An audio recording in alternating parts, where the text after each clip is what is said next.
Oh, where eagles dare. Just give you a quick opening titles.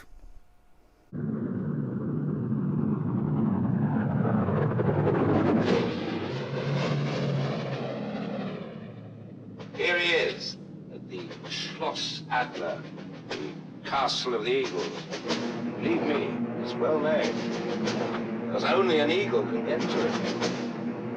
Our job is to get inside there and get him out as soon as possible. Major Bergholder, my adjutant.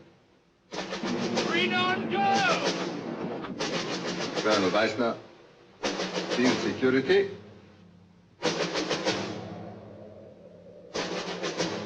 Major von Harpen, Gestapo.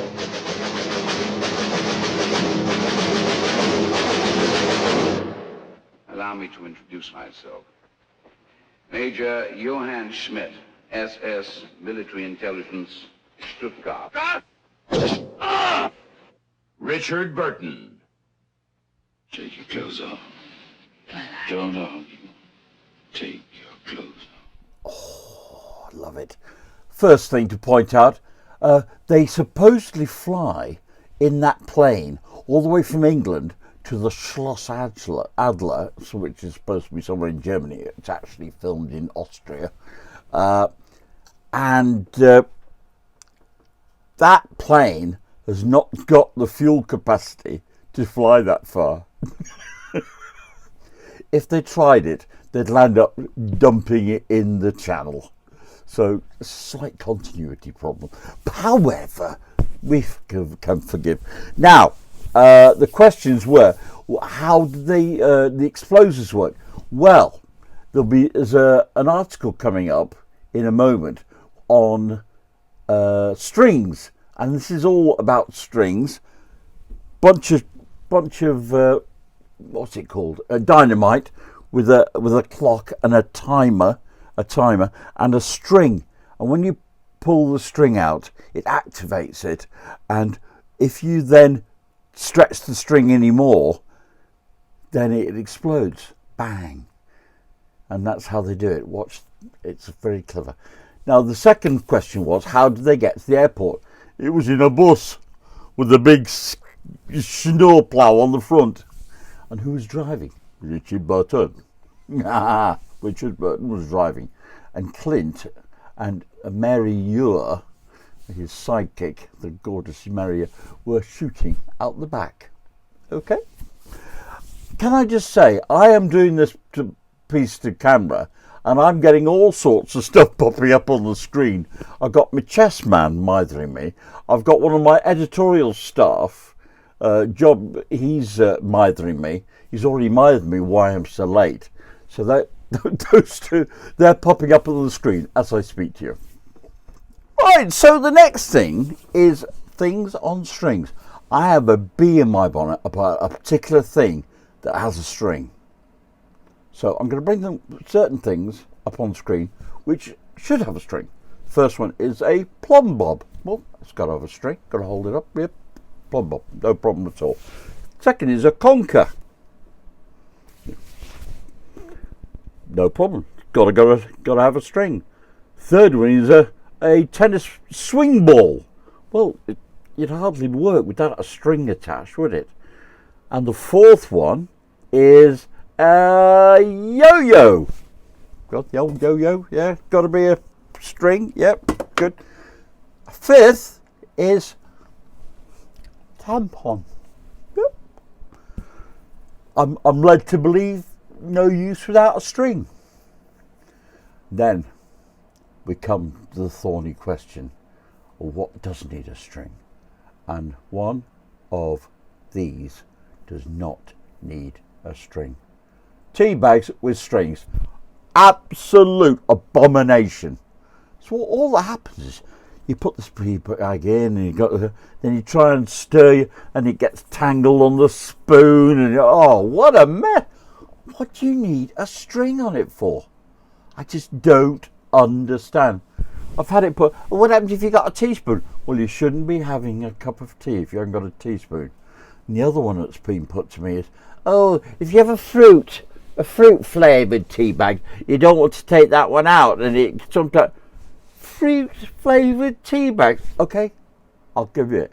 If it's a fruit flavoured tea bag, have a string on it, because it's the least you deserve if you're drinking fruit teas.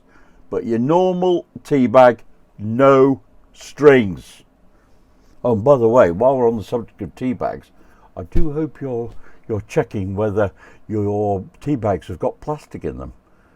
I thought that tea bags were biodegradable, but it turns out over 80% of them aren't. Check your PG Tips and your Tetleys plastic tea bags. You didn't realise that, did you? Nah, be on your guard. I'm a sucker for a lookalike. The gentleman on the left is Mr. Tom Robinson, right-wing activist. Can you guess who I found to be his double? Yeah, do you get it? It's Ole Gunnar Solskjaer. So, Mr. Robinson on the right wing, and you can have Ollie playing on the left wing. Oh, the Flintstones. Love the bit of the Flintstones. My favourite cartoon of the day.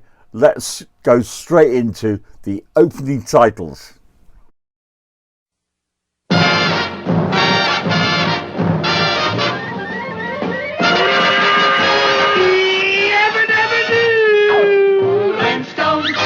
Flintstones, they're the modern Stone Age family. From the town of Bedrock, they're a page right out of history. Let's ride with the family down the street, through the courtesy of Fritz and Pete. When you're with the Flintstones, have a yabba-dabba-doo time, a dabba-doo time, we'll have a gay old time. Wabba yabba dabba doo. Yabba dabba doo. None of my voices. I do a few, you know. So the question is, what the name of his pets? He had some animals. What were his pets? So, you know, I do voices on request. I'll do Bugs Bunny. Yeah, what's up, Dad? I thought a pretty cat creeping up on me. What was his name? Who did the voices? Who does the voice for the pig at the end? Mel Blanc. Oh, he was a genius. He was a genius. Right. Pumpkin's been lurking. She wants to show you her new TPS tag. Ah, you see. This is not some kind of feline St. Bernard's pouch. It's not full of whiskey or anything. No. This is her GPS, and she's promised not to lose it. And I checked, and last night she went out between about 4:30 and 5 o'clock. She went to a little trip out to the woods that surround me, and I don't know why she went out at that time of the morning. But she doesn't have a cat tray, you see. So there you go. Well, that's Pumpkin. Nice to see everybody, isn't it? Hey, you see everybody? Hmm? All right, off you go. There you go. Right, that's your sepia. Chester House. Chester House was the new headquarters for the Greater Manchester Police. 1974, they make the GMP. Mr. Anderton, Chief Constable, and they take in bits of Cheshire and Lancashire, smush it all together with the city of Manchester in the middle, and they had a headquarters at South Mill Street, which really wasn't fit for purpose. So they get hold of this ghastly office block. Now, it was in Old Trafford, and therefore it was on the M division of the Greater Manchester Police, where I was working, and it was one of our jobs to look after it. So there were various things that went on before I was actually there when Princess Anne opened it, but prior to that, and prior to us moving into the builders moving in, the whole building was just empty. So we used to kick a ball around on the inside, and occasionally, and we also found a tramp. Now, the legend is that the tramp was found on the 11th floor, which would have been nice because that's where the senior officers landed up being deposited. However, the lifts weren't working, so it would have been a hell of a long walk for a tramp to walk all the way up just to be for a bit of privacy on the 11th floor. I fancy he was more like on the ground floor. And the other thing that happened was, in this photograph here, you can see, I think you can see there's just a little ramp before you get to the building on Boyer Street. And I think it was PC, John Tong, I think it could have been. And he backed his Mini onto the slope, but what he'd forgotten was there was a metal pole across it to stop people driving up the slope. The pole never touched his car. Yeah, but it touched the roof sign. Boom. Straight into the roof sign and off. Oh dear, bit mortified. He was such a nice guy. So that's Chester House. Bit of a monstrosity. And they eventually built the force control room at the back. It's all gone now. All gone. Levelled. And they built some monstrosity somewhere. They gave Collierhurst, didn't they? But never mind. Book of yesterday was the Bedtime Bear book, which intermittently was delivered to my grandchildren, who weren't the most attentive audience on the occasion, but never thought to mind. They're only little. Give me a hard time. But I'm thinking this could be a new thing. You know, you can have audio books and you can have videos. And how about a combined audio-visual book for grandparents? You know, I can be a surrogate uncle. So it will be a matter of me reading it, something like, who's that jingling in the jungle when Bear's on his way to bed? The tiger's busy cycling. Will you have a look instead? Hey? Then you can have a look instead by looking under I'll hold it up and they can look under, oh, it's a little mouse. Squeak, squeak. And what's the mouse got by his bed? And I'll go all sorts of questions. By the way, no wonder kids get a bit puzzled. Why is there a lion playing a triangle? Roar. And why is there a tiger riding a bicycle? Yes, can anybody tell me something, children in the class, can anybody tell me something about tigers? Oh, yes, miss, tigers ride bicycles. Sorry, Jimmy, what?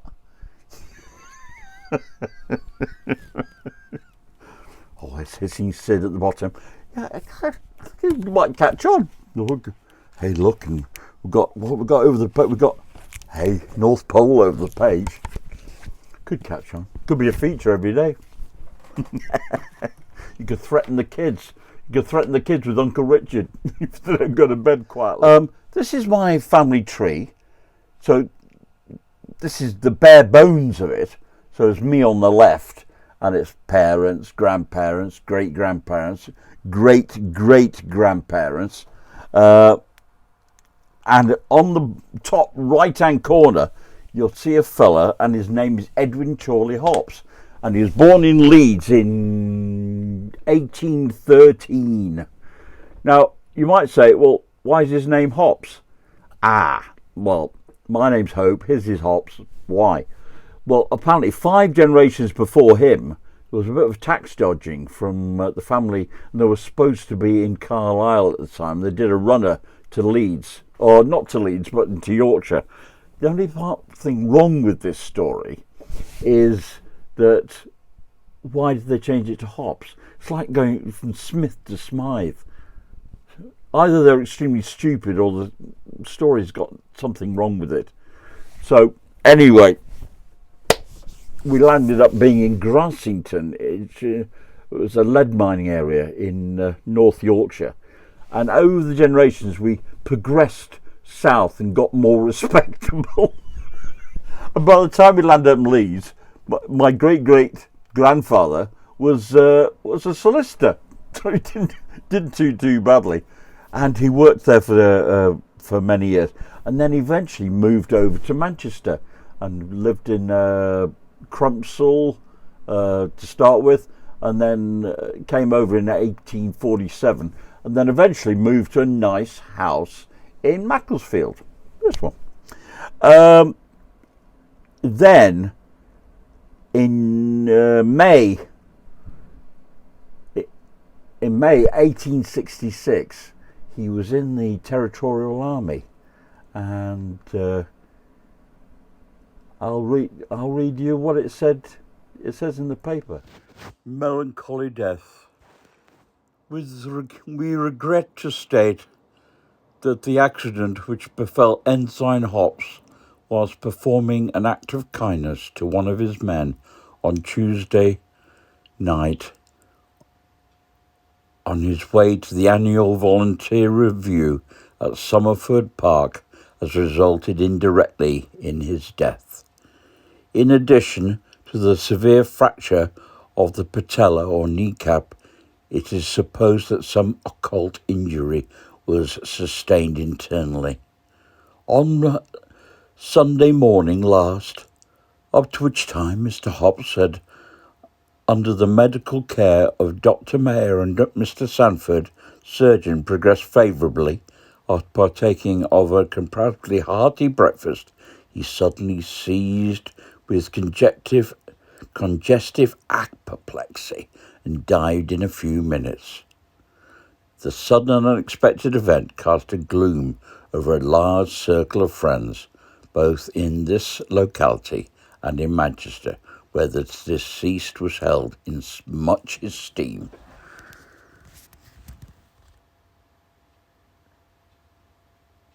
Mr. Hops was a member of the firm of Earl Hops, Orford and Co. solicitors. The Rifle Volunteers also regret the calamity, for he held a commission in the Wilmslow Corps. The accident happened whilst he was on duty. His brethren in arms requested and obtained permission to follow his remains to the grave with military honours. The interment took place yesterday morning at the Macclesfield Cemetery. Yeah, I've found his grave. He's actually the first person with a surname beginning with H that is born in Macclesfield Cemetery, and it makes mention of the military honours and everything that he was buried with. That's Ensign Edwin Chorley Hops. His wife was left with quite a family, and she had a hard time. So that's Edwin. 3rd of June 1866 he left us. No photograph of him, no picture of him, unfortunately, but I suppose he was on the cusp of photography, and not everybody had the photograph taken around that time. Now his son, John Vernon Hops, is born. He took it upon himself to change the name back to Hope. Not entirely sure why. There was some talk of, because there were solicitors in the family and everything, they wanted the legal leave and blah, blah, blah, blah. I don't really get to the bottom of it, but he changed it. But not everybody in the family did it. I've got relations, this lot here are the Hopses, still Hops, in Seattle, and I've met them, been over to meet them, and they're still called Hops, but we're cousins. Another family saga at another day.